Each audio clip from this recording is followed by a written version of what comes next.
안녕하세요. 오늘도 사연살롱을 찾아주셔서 감사합니다. 30대 중반 돌싱녀입니다. 그저 평범한 직장인이었던 제가 회사의 CEO가 된 이유는 아이러니하게도 파렴치하게 저를 쫓아낸 시댁 식구들 때문이었어요. 아버지의 사업 위기와 그로 인해 이혼을 할 수밖에 없었던 제 사연 한번 이야기해 볼게요. 어린 시절부터 저는 뭘 보면 만져보고 분해해봐야 직성이 풀리는 호기심 강한 소녀였어요. 그러다 보니 허구한 날 집안 물건들 깨먹고 고장내기 일수라 엄마에게 등짝을 꽤나 맞았었죠. 사실 제가 이런 성향을 가지게 된 건 전부 발명왕이신 저희 아빠 영향이 컸는데요. 제 기억 속의 아빠는 항상 새롭고 신기한 물건들을 만들어내셨어요. 제가 고등학교에 들어갈 때쯤 잘 다니고 있던 대기업을 그만두시고 작은 아이디어 상품 회사를 차리셨거든요.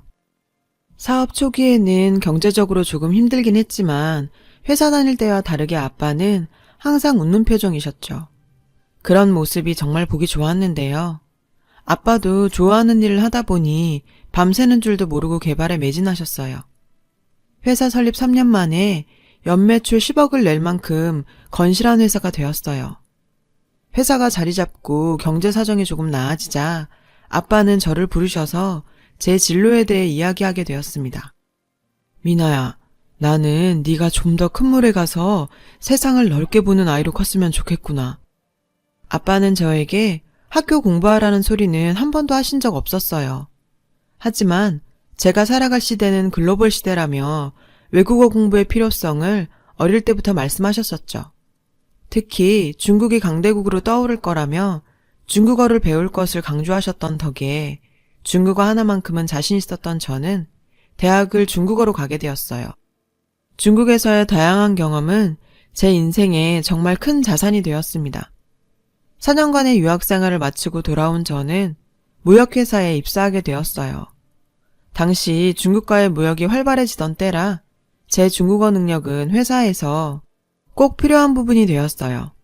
창립 이래 최연소 여성 팀장 자리까지 오르게 되었죠. 하지만 그런 고속 승진이 마냥 좋은 것만 있는 건 아니었어요. 너무 빠른 승진 덕에 회사 내에 저를 시기 질투하는 사람들이 꽤나 있었거든요. 김민아 팀장 정체질에서 그 어린 나이에 그 자리까지 갔다더라. 빼기는 낙하산이라더라. 등등 근거도 없는 루머들을 퍼뜨렸고 마땅히 해명할 기회도 없이 소문은 마치 사실처럼 굳어진 부분이 많았어요. 제 뒷담화하는 것까지 뭐 어떻게 할 방법은 없었죠. 어린 나이에 팀장을 달았다는 이유로 은근히 따돌림을 당하던 저에게 힘이 되어준 사람이 한 명 있었어요. 팀장님 밑에 직원들이 어린 상사 모시려니 볼멘소리 하는 거예요. 그냥 시기 질투다 생각하고 흘려 들으세요. 저희 팀 대리였던 그는 제가 나이 어린 팀장이지만 저를 항상 존중해줬어요. 직원들의 은근한 따돌림에 상처받을 때마다 친한 오빠처럼 저를 위로해주곤 했습니다. 그런 모습에 저도 모르게 그에게 많이 의지하게 되었는데요. 하지만 그때까진 그저 회사 동료의 관계일 뿐 어떤 사적인 감정도 없었어요.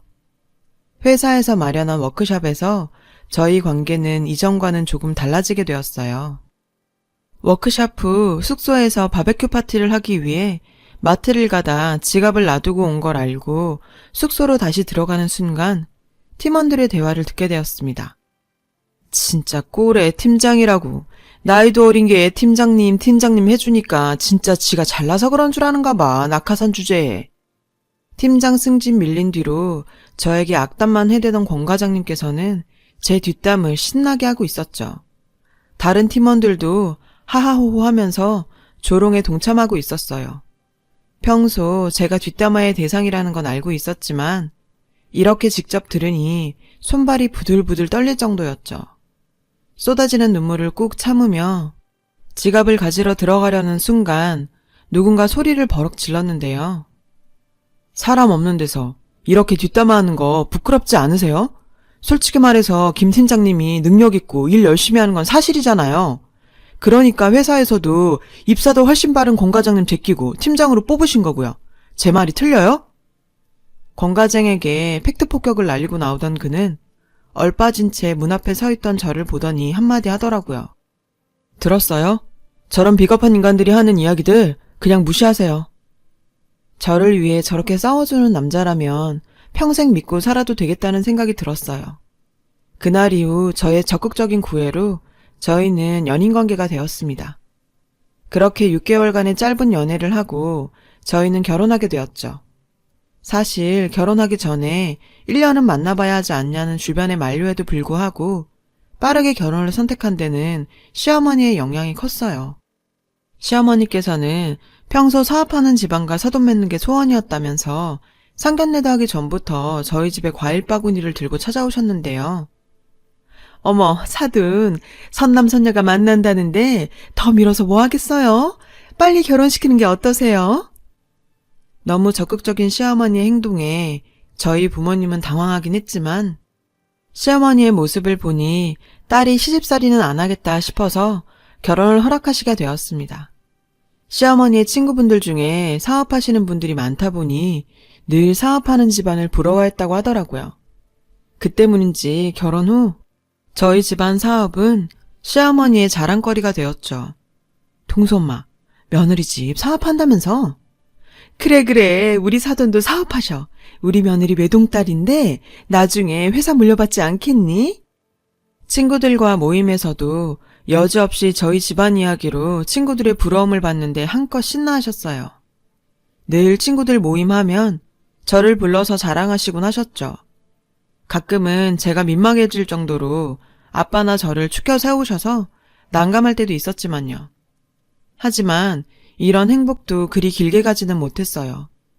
결혼 후 갑자기 아빠 회사가 어려워지면서 부도 위기에 몰리게 되자 시댁 식구들의 태도가 180도 바뀌더라고요. 어떻게든 부도는 막아보겠다고 제 적금도 깨고 회사 다니면서 모아온 돈까지 보태도 택도 없었고 여기저기 손 벌리다가 결국 시부모님께도 부탁드리게 되었어요. 시어머니는 정말 야속할 정도로 냉정하게 구셨어요. 너희 아버지는 회사를 어떻게 운영하셨길래? 건실한 회사라고 해서 믿고 있었는데 이게 도대체 무슨 꼴이니? 그리고 얘야, 가족끼리는 돈 거래하는 거 아니다. 뒷일이 어떻게 될 줄 알고 돈을 빌려주니? 그리고 얼마 뒤 남편은 저에게 이혼 서류를 내밀었는데 정말 뒤통수가 얼얼해지더라고요. 우리 여기서 깔끔하게 헤어지자. 장인어른 일은 안타깝지만 결국 당신이 물려받아야 할 빚이고 나는 그거 갚을 자신이 없어. 자기야, 우리 아빠 그렇게 쉽게 무너지실 분 아니야. 회사 정리하면 빚이란 게 생길 이유도 없고 말이야. 이렇게 어려울 때 당신까지 왜 이래. 가족이면 힘들 때 옆에 있어줘야 하는 거잖아. 안 그래도 머리가 복잡해 죽을 지경이었는데 남편이 이혼 통보는 저를 무너지게 만들었습니다. 뒤이은 시어머니의 잔인한 진심을 듣고 나니 이혼하지 않을 수가 없었어요. 얘야, 물 빠지는 난파선에 함께 타고 있자는 건 너무한 거 아니니? 내가 우리 동수랑 너 결혼시킨 가장 큰 이유가 너희 아버지 회사였는데 지금 이 꼴난 거는 우리도 피해자야, 피해자. 더 이상 남의 집안 바지가랑이 붙잡지 말고 이혼 도장 찍어. 참, 드라마에서도 이런 상황은 듣도 보도 못했는데 아빠 사업 문제로 힘들어하는 며느리 곁에서 힘이 되어주지는 못할 망정 자기 집안에 피해 끼치지 말고 이혼하라니. 어려운 상황이 되어보니 누가 진짜 내 편이고 남의 편인지 알 수 있더군요. 저는 두말 없이 이혼 서류에 도장 찍었어요. 그렇게 저는 결혼 2년 만에 쫓겨나듯이 이혼하게 되었죠. 회사 문제만으로도 스트레스 받고 있던 아빠는 자신 때문에 딸이 이혼했다고 자책하시며 힘들어하셨고요. 정말 저렇게 두다간 무슨 큰일이라도 날 것 같아서 아빠 옆에서 힘이 되어드리기 위해 앞날이 보장되었던 회사 생활을 정리하고 아빠 일을 돕기로 결정했어요. 퇴사 이후 아빠 옆에서 일을 시작했습니다. 어찌어찌 부도 위기는 넘겼지만 정말 막막하기 그지없었어요. 경영위기를 겪으면서 회사 이미지도 엉망이 되고 거래처들도 다 등을 돌린 상황에서 창고에 재고만 쌓여가고 있는 상황이었죠. 정말 한숨도 못 자고 몇 날 며칠을 고민한 끝에 중국 유학 시절 알고 지내던 친구에게 조언을 얻어 중국 거래 사이트에 저희 물건을 올려보기 시작했습니다. 하지만 기대와 다르게 하루에 주문이 한 건도 안 들어온 날이 더 많을 정도였어요. 아빠도 점점 지쳐가고 가치가 더 떨어지기 전에 회사라도 정리해야 되는 게 아니냐는 말이 나올 때쯤 기적 같은 일이 벌어지기 시작했는데요. 미나야, 이게 무슨 일이니? 주문이. 흥분된 아빠의 목소리에 눈 비비면서 휴대폰을 본 순간 저는 정말 기절할 뻔했어요. 주문 건수가 5,000건? 이게 무슨 전산오류라도 생긴 건가 싶었어요. 컴퓨터를 확인한 결과 정말 5,000건의 주문이 들어와 있었고 실시간으로도 계속 주문이 들어오고 있었죠. 자초지종을 알아보니 중국에서 인기 있는 SNS 스타가 한류 덕에 저희 제품을 소개한 것이었어요. 광고비 한 푼 안 쓰고 중국 전역에 알려지게 되었는데 정말 사람 인생 운칠기삼이라더니 창고에 가득 쌓여있던 재고는 3일도 안 되는 시간에 동이 나버렸습니다. 저희 공장 생산력으로는 도저히 감당하기 어려울 만큼 주문이 밀려들었어요. 이런 천재일우의 기회를 놓치고 싶지 않았던 저는 아빠와 고민 끝에 현지에서 직접 생산할 공장을 섭외하기 위해서 중국으로 날아갔어요. 한국도 아닌 중국에서 갑작스럽게 공장을 섭외하는 건 쉬운 일이 아니었지만 저는 중국에서 관씨가 얼마나 대단한 힘을 가진지 알고 있었죠. 대학 동기부터 모임하던 친구들에게까지 연락을 싹 돌렸습니다. 친구들이 정말 자기 일처럼 도와준 덕분에 적당한 단가에 생산해줄 공장을 섭외하였고 본격적으로 생산을 시작했어요. 그 결과는 그야말로 대박이었어요. 정말 중국의 14억 인구의 힘은 대단하다는 걸 또 한 번 느끼게 되었던 것이 아빠 회사가 최전성기에 벌던 1년 매출을 한 달이면 벌 만큼 중국에서 큰 성공을 거두게 되었어요. 연 매출 100억을 찍는 날 아빠께서 본인은 제품 개발에만 힘쓰겠다며 회사 경영을 저에게 물려주셨고 저는 33살의 나이로 회사 CEO가 되었는데요. CEO가 된 후 제 삶은 1년의 반 이상은 중국에서 보낼 만큼 바쁜 생활을 했어요. 어느 날 아버지 생신에 맞춰서 한국으로 돌아온 저는 선물을 사러 백화점을 들렀는데 익숙한 누군가가 저를 부르더군요. 너 혹시 미나니? 어머, 오랜만이구나. 돌아본 그곳엔 전 시어머니와 젊은 여성분 한 분이 서 있었어요. 아, 네, 오랜만이네요. 너는 아무리 전 시어미라고 해도 그런 떨떠름한 태도는 뭐니? 행색을 보아하니 너희 아버지 회사 망하고 고생 좀 한 것 같구나. 인사해라. 이번에 동수랑 재혼하게 될 내 새며느리다. 제가 공항에서 바로 나와서 추리링에 모자 푹 눌러 쓰고 갔었거든요. 저를 위아래로 훑어보더니 기어코 악담 한마디 하시는 거예요. 왜 전남편 재혼 상대까지 인사를 시키는 건지. 저런 인간 더 이상 상대하기 싫어서 무시하고 지나가려는데 둘이서 저를 보면서 낄낄대면서 웃는 모습을 보니 참을 수가 없더라고요. 에휴, 당신 같은 인간이랑 다시 말하기 싫어서 그냥 지나가려고 했는데 아가씨, 이 인간들이 어떤 인간들인 줄 알고 결혼하려는 거예요? 내가 왜 그 남자랑 이혼한지 이야기 안 해주던가요? 그건 그쪽이 바람피다 걸려서 쫓겨난 거 아니에요? 염치가 있으면 사람이 그러면 안 되죠. 무슨 뚱딴지 같은 소린지. 내가 바람을 펴? 혹시 그쪽 집도 사업해요?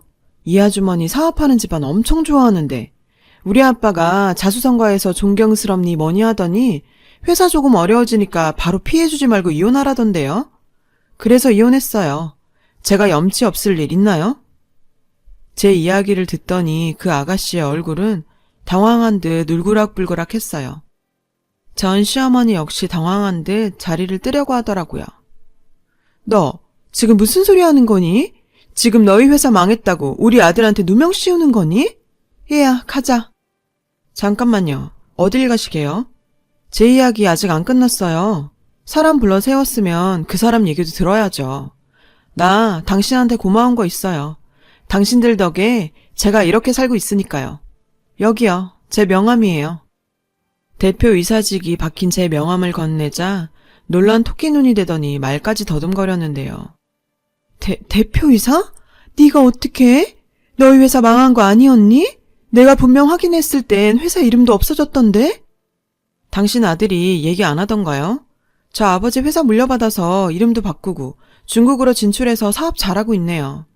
안타까우시겠어요. 그렇게 꿈꾸던 CEO 며느리를 자기 손으로 내쫓았으니. 안 그래요?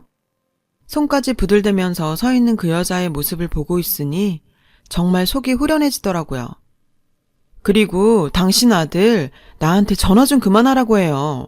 뭘 후회하고 있니 많이 엄마 때문에 자기 인생 망쳤니 뭐니 하면서 자꾸 전화해야 되는데 결혼 앞두고 예비 신부한테 예의가 아니죠. 제 말이 꽤나 충격적이었는지 그 여자분은 붙잡는 전 시어머니를 내팽겨치고 그냥 가버리더라고요. 그분도 나중에는 저한테 고마워할 거예요. 저딴 집안이랑 안 엮이게 해준 걸 말이에요. 저 인간들에게 배운 건 한 가지 있어요. 잘 나갈 때 살랑살랑 거리는 사람이 내 편이 아니라 어려울 때 내 옆에 있어주는 사람이 진짜 내 편이라는 거요. 사람이 정말 염치도 없는 건지 아들 한 번, 시모 한 번 전화를 해대는 통에 번호를 바꿔야 하나 고민까지 들 정도입니다. 이혼 후 나만 잘 살면 된다고 복수하고 싶은 마음은 없다고 생각했는데 그래도 그렇게 만나 내가 잘 살고 있다는 걸 보여주고 나니 가슴 한켠에 먹먹하던 무언가가 없어진 기분이에요. 저도 그렇게 하고 싶은 마음이 알게 모르게 있었나 봐요. 이제 정말 훌훌 털어버리고 아빠와 같이 다시 한번 제 인생을 시작해 보렵니다. 긴 이야기 들어주셔서 감사합니다. 복 받으실 거예요. 여러분, 사연 댓글에 응원과 현명한 조언 부탁드려요. 좋아요와 구독은 저에게 큰 힘이 됩니다. 오늘도 좋은 일 가득하세요.